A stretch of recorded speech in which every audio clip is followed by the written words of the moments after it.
Good evening, and you might be wondering, this is a CSR summit, right?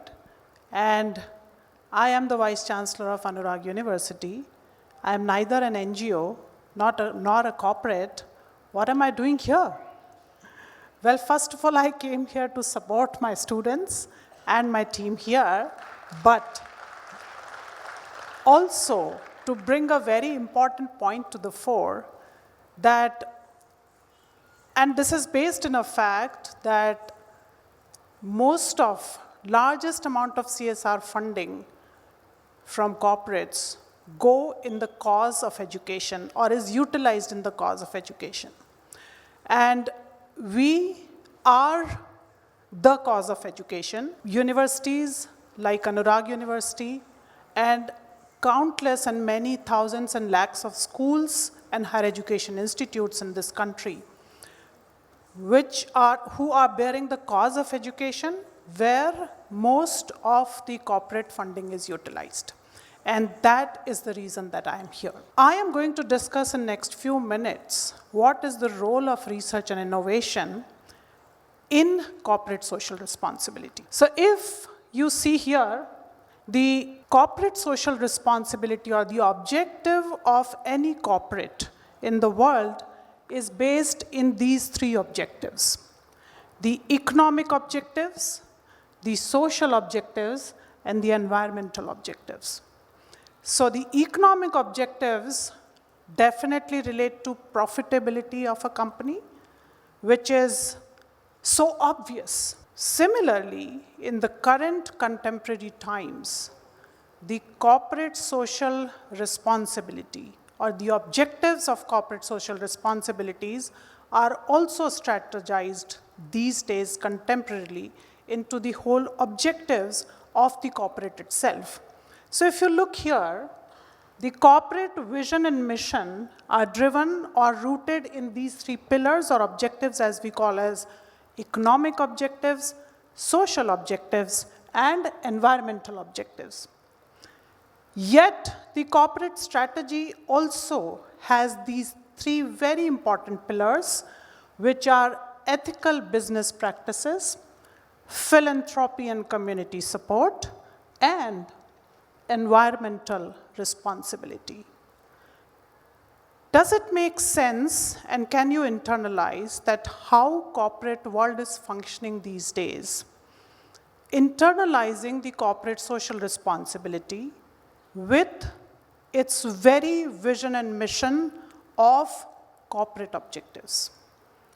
So, all the corporates in this world, especially in this country, have to by law also internalize or align the corporate social responsibility to their very objectives. And hence, it is very important that corporates root their funds not only for the sole profitability purposes, but also taking care of these responsibilities. Now, what is the role of universities? And before I come to that, I would also like 15 years back, and I was sitting there thinking about myself, how the research landscape of this country, of the universities and higher education institutes, and in my own journey has changed completely. When I started my research about 20 to 25 years back, it was only about creation of new knowledge or application of knowledge to newer paradigms and publishing a couple of papers, research articles. That was all. And in the corporate world also, everything was related to only profitability. And now, the changing landscape of research and innovation. So there are these 7 aspects of universities' research and innovation landscape today.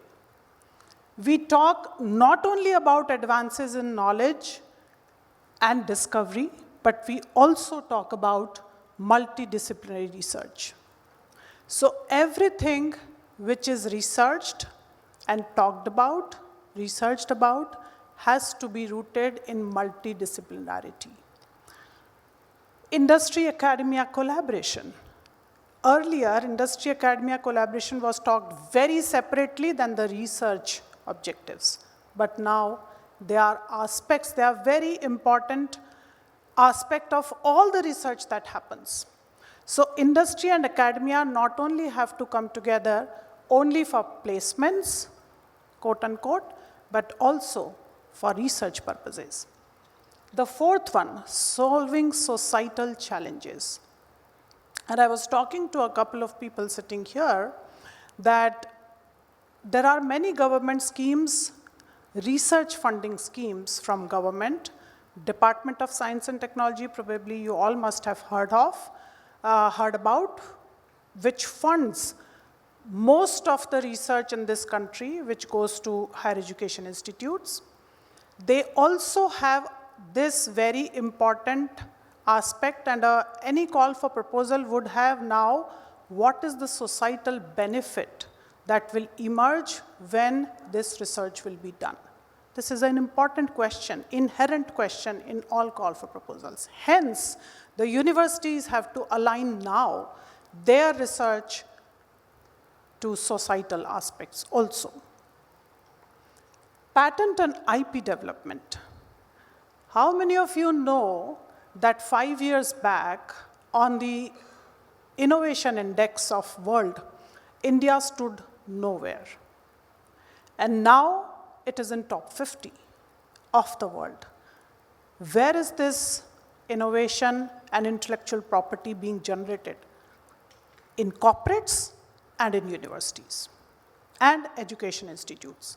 There is also an alignment, clear alignment there in the changing landscape of universities. So research and IP creation, intellectual property creation and patent filing has also become a very important aspect of universities, changing research and innovation landscape. Startups and incubation. India is now third largest hub of startups in the whole world. It is at third number. So from where is this coming again? This is all coming from the new paradigms emerging in the research and innovation landscape. So this is another important aspect of the change landscape, and not to forget sustainable and ethical innovation. Now, corporates sitting here, NGOs working in many of these aspects would be having some bells ringing in their ears now. Some of it looks similar. Much of it looks similar. And that's what the universities do too. So isn't there an alignment between what the universities have to do in research and innovation landscape, what the corporates do, and what the NGOs do? Hence, I am here. I'm still justifying my standing here in front of you. All right, so in terms of university-industry alignment, so we have to create, again, when it comes to our collaboration with industries as universities, and if there are many more higher education institutes or other education institutes sitting here would agree with me that both of us together, if we are taking up or embarking upon any project, we have to see that aspect that we are helping the local communities. Corporates many a times come to higher education institutes wherein they want their employees to be more educated. So many of the employees, when they join corporate, they think, and the corporates also think, that it's the end of story so far as the education is concerned. Now they have to work, earn money, and bring profitability to the company, and also earn bread and butter for their families. But what about aspiring employees who want to further their education? Higher education institutes come in for. And at Anurag University, we have at least 3 to 4 programs where we are working with the companies, the corporates, wherein their employees come to Anurag University and they can gain additional qualifications. while also working within the companies. So isn't it a good thing, like alignment?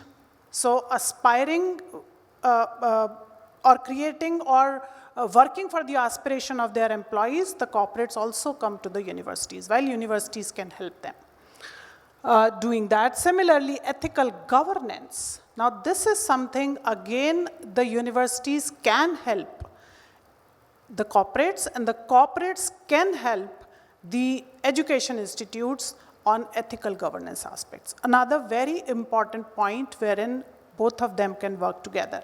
And mind it, how many of us thought that industry-academic partnership can only be for hiring students? It's much more than that. That's the changing landscape. And climate change, circular economy, all these have a lot of impact when industry and academia work together. Also, very important point which is written down there, impact assessment. The universities can help industry and corporate to assess the impact in a scientific manner of all these endeavors which are being taken care together. So impact assessment, so any work which is done without impact assessment, is of, in my own opinion, it doesn't have meaning. So unless you do something, assess its impact, take a feedback, and do better all the time, this is what industry-academia collaboration landscape in contemporary world. So finally, all these expanded into these 10 alignment points. How do universities and corporates align for CSR benefits? And there are countless examples here. Not here, but can be given. But I have just given the cues here, how we can align. And of course, NGOs can work as community partners. So I'll give you an example. We have a project at Anurag University which is sanctioned by Department of Science and Technology, and it was creating a science and technology innovation hub for creating and for bettering the livelihood of the communities. And the important point there in the call for proposal by Department of Science and Technology was that you cannot work alone. A faculty member and some students cannot work alone. There has to be a couple of NGO partners. So this is a fantastic example of how NGO partners are utilizing the fund given by the government for benefit of the local communities. So while the scientific advancements and creation of knowledge is happening within the university through that funds given by the government, but the implementation and impact assessment is being done through an NGO. So right from policy advocacy and thought leadership, wherein the universities can play a pivotal role to work with the industry to right to sustainable development research. All these points can be worked upon, give you cues for alignment, how NGOs, corporates, and universities can work together hand in hand so that the real research and innovation takes place for the benefit of the society. And that's where the alignment of objectives of all three of us. We also have, and many universities, not only Anurag University, but many universities have, as a very important pillar, social immersion programs or social learning programs, wherein we have found that when the students experience and explore working with the communities, the learning gain is much more. They learn empathy. So technical and other professional aspects people learn sitting in the classroom also. But how to apply these different and direct attributes which all students have to develop, the empathy, Curation of the problem itself, understanding the problem itself. Solving the problem comes later, but understanding the problem, curating the problem, these are another very important aspects of learning itself. So all these can happen when universities work together with the corporate, with NGOs.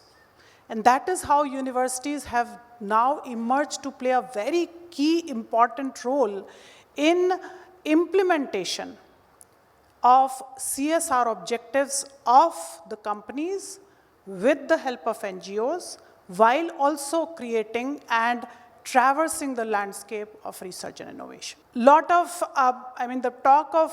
objective of my talk was not to give a subscription, but to leave you with lot of thoughts, cues, how we can work together for the betterment of society, how we can have more alignment in terms of these cues and in terms of alignment of our objectives. That's all from my side.